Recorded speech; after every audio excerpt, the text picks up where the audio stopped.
आज जो चीज़ें हुई हैं, इसको एक पायलट हलाक हो गया, ये भी एक बहुत ही अफसोसनाक चीज़ थी इसके अंदर।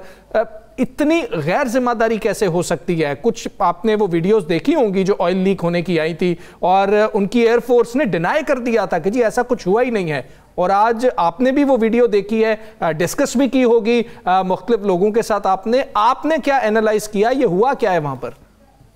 बिस्मिल्लाहिर्रहमानिर्रहीम, बहुत बहुत शुक्रिया। सबसे पहले तो ये एक अफसोसनाक हादसा था और एक बहुत बड़ी तबाही से जो है वो वहाँ के लोग बच गए।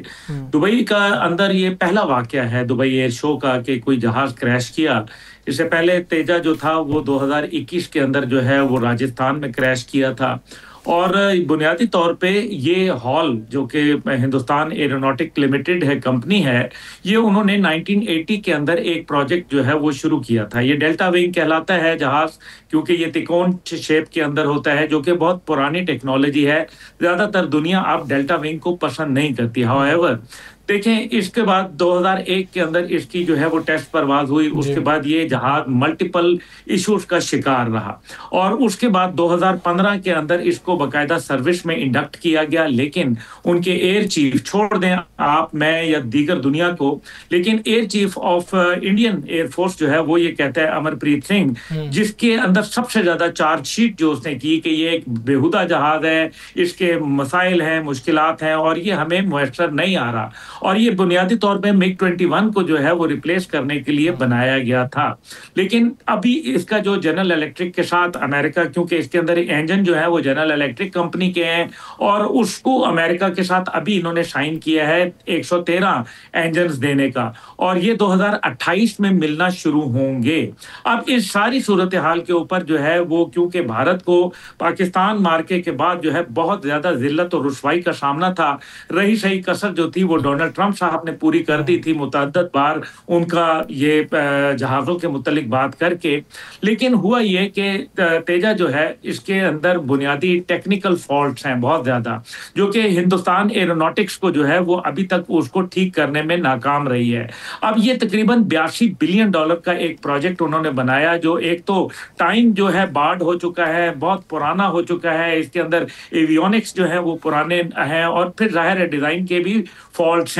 लेकिन इन सब के बावजूद असल मसला ये है कि इस जहाज के अंदर जो पायलट थे वो एक बहुत ही मंझे पे पायलट थे, इसमें कोई दूसरी राय नहीं है। क्योंकि जब आप किसी भी एयर शो के लिए जाते हैं तो फाइनेस्ट पायलट जो है वो भेजे जाते हैं। वो पायलट जिनके जो आप कहेंगे फ्लाइंग आवर्स नॉर्मल जैसे कन्वर्जन के ऊपर जो जाते हैं जहाज पे, अगर उनके जो फ्लाइंग आवर्स हैं वो 2000 घंटे हैं तो इस पायलट के समझे 7000 घंटे हैं। इतना बड़ा फर्क होता है। तो लेकिन ये best of the best pilot जो था ये उसको लेके आए जो कर्नल रैंक का था। और वो फिर जिस तरीके से हमने जहाज को देखा कि जहाज जो है वो एक 8 बनाने के चक्कर में, फिगर 8 जो बनाने के चक्कर में वो शायद आउट ऑफ कंट्रोल हुआ। उसकी मल्टीपल वजूहात हैं। उनमें बुनियादी वजह यह है जिसका भी आपने जिक्र किया कि जिस तरीके से शॉपर बांध के उसके ऑयल को लीक किया, जो रोका गया और उसका इल्जाम पाकिस्तान पे लगा दिया गया कि जी ये तो पाकिस्तान का JF-17 का ऑयल लीक था। हालांकि पूरी दुनिया की वीडियोस जो है उन्होंने दिखाया इस बात को। बहरहाल आज उनको तो ये ठंड पड़ गई कि जब उनका जहाज जो है वो क्रैश कर गया। जब ये ऑयल प्रेशर कम होता है तो हाइड्रोलिक्स जो है वो स्लगिश हो जाते हैं, भारी हो जाते हैं और वो काम करना छोड़ देते हैं, जिसकी वजह से पायलट जो है वो उसको कंट्रोल नहीं कर सकता आसानी से। दूसरी चीज जो इसके अंदर अहम है वो ये है कि इसमें पायलट ने जो एजेक्शन सीट थी उसको क्यों नहीं पुल किया। एक तो यह है कि उसने एजेक्शन सीट पुल किया क्योंकि इस जहाज के अंदर 0-0 एजेक्शन सीट है। 0-0 एजेक्शन सीट का मतलब यह है कि 0 स्पीड और 0 जो ऑल्टीट्यूड है उसके ऊपर ये इजेक्ट कर जाती है। इतना मंझावा पायलट जो है वो अपने इजेक्ट क्यों नहीं कर पाया? क्या टेक्निकल फॉल्ट था या वो उसको मौका नहीं मिला? दूसरी चीज, इसके अंदर जो है वो तकरीबन 1500 फुट से जब ये नीचे आता है तो इसके अंदर जो अलर्ट अलर्ट्स हैं जो कि अलार्म की शक्ल में, रेड लाइट्स की शक्ल में वो जलना शुरू हो जाते हैं, आवाजें आना शुरू हो जाती हैं, उसने वो पुल अप क्यों नहीं किया।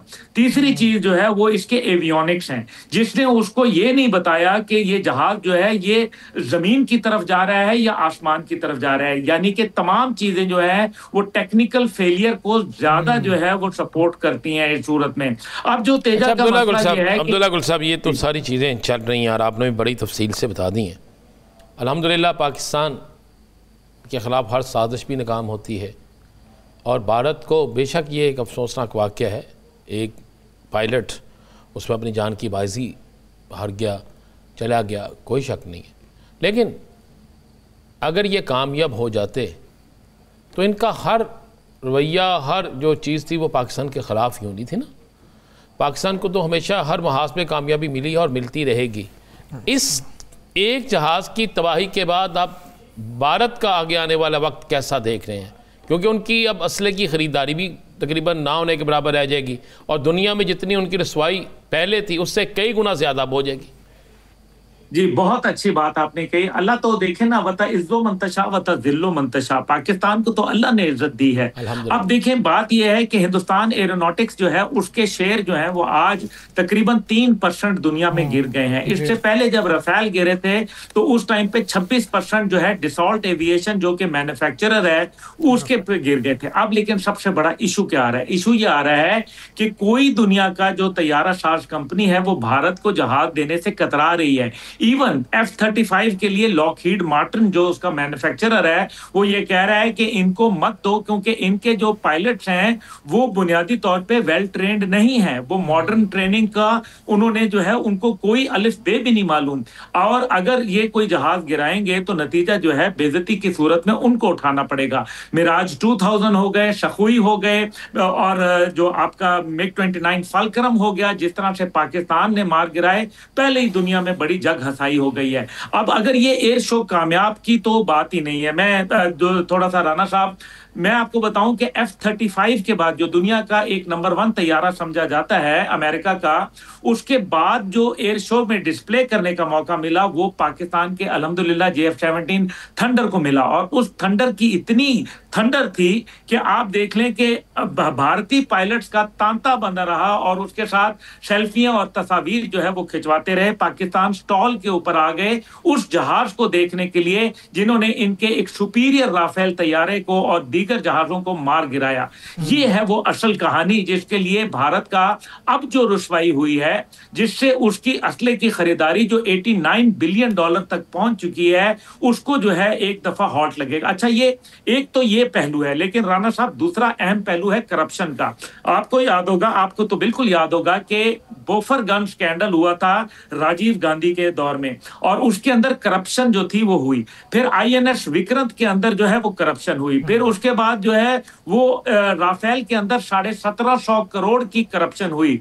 फिर इसी तरीके से एक नेवी की सबमरीन इन्होंने खरीदी जिसको उन्होंने उसी वक्त जो है वो पानी में उतारा और उसकी इनॉग्रेशन सेरेमनी थी। ऊपर से ढकना खुला रह गया और पानी भर गया और पहली डाइव के अंदर ही वो जो है वो समुद्र बुर्द हो गई। अब मसला ये है कि क्या ये ढकना खुला रखा गया था जानबूझ के या फिर उसको बंद करना भूल गए? ये अपने सबूत और शवाहिद मिटाना चाहते हैं। नरेंद्र मोदी की हुकूमत जो है इस टाइम पे करप्ट तरीन हुकूमत है और अपने पायलटों के लिए ये जुल्म कर रहे हैं। अपने पायलटों को उस जहाज के ऊपर ये बिठाना चाहते हैं जिसका इस टाइम पे दुनिया के अंदर रेटिंग के अंदर जो रही सही कसर थी वो दुबई एयर शो में मुकम्मल हो गई। 1500 एग्जिबिटर्स जो थे वो दुबई एयर शो के अंदर आए। 200 से ज्यादा जहाज जो थे वो डिस्प्ले के ऊपर और उन्होंने जो है अपने एरोबैटिक्स दिखाने थे।